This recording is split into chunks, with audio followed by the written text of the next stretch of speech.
Let's move on to the NECC, where Angola was a juggernaut last year. They graduated a talented senior class. They've got to replace the record-setting quarterback in Chance Roddy. Angola's got DeKalb in week 1. That game's at Trine University. Should be a little interesting as they play, one of the bigger schools that they'll play in the regular season.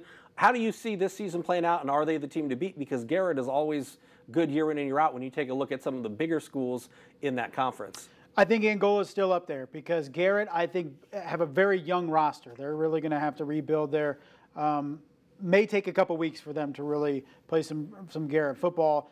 Cherubusco, I think, could be there too.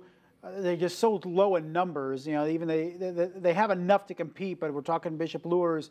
When you have a couple key positions go down to injury, all of a sudden you're down. So, Busco will be there, Garrett will be there, East Side maybe, but Angola still entering the season, I think, is the cream of the crop. Yeah, looking at the smaller division, this is interesting to me because you've got Busco, who's 9-2. They returned Tom Richards at quarterback for his 18th season. Yeah, he's very Aaron McCormick. Yeah, and then last season, Garrett Horn goes out early in the season, which is a blessing in disguise for this season because Keener and Gage Kelly and some of those guys stepped up and filled bigger roles and got some experience that you didn't think maybe they'd have as playmakers when they relied on Horn, and it could pay off this season.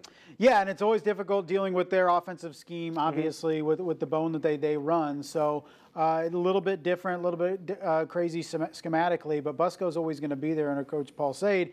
And if they stay healthy, knock on wood, I think they have the guys to compete, particularly in that division of the conference. The one game to watch, I think, really in week 1 to me is, it's a county rivalry game, so it's always a big game. It's Central Noble at West Noble. Greg Moe really built some momentum. I mean, just a few years ago, Central Noble was struggling to win a game.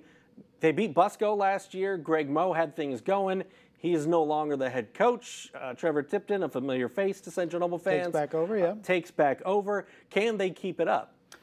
That's a good question because the beauty of the football season for us is seeing teams that traditionally don't do well come back, like the Central Noble last year, Angola.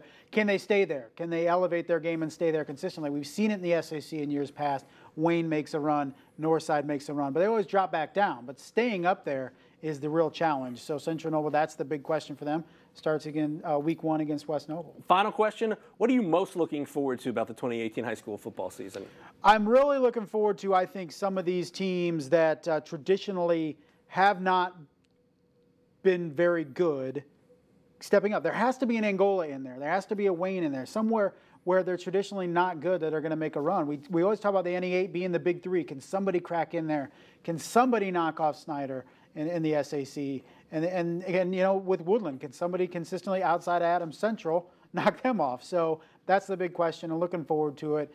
And we get it all started on Friday, for real. We do. It should be an interesting season. 2018, we only had one team go to a state championship game last year. It would be nice to see a little more representation down in Lucas Oil Stadium when it's all said and done on Thanksgiving week. For Justin, I'm Glenn, and we'll see you next Monday here on Inside the Zone.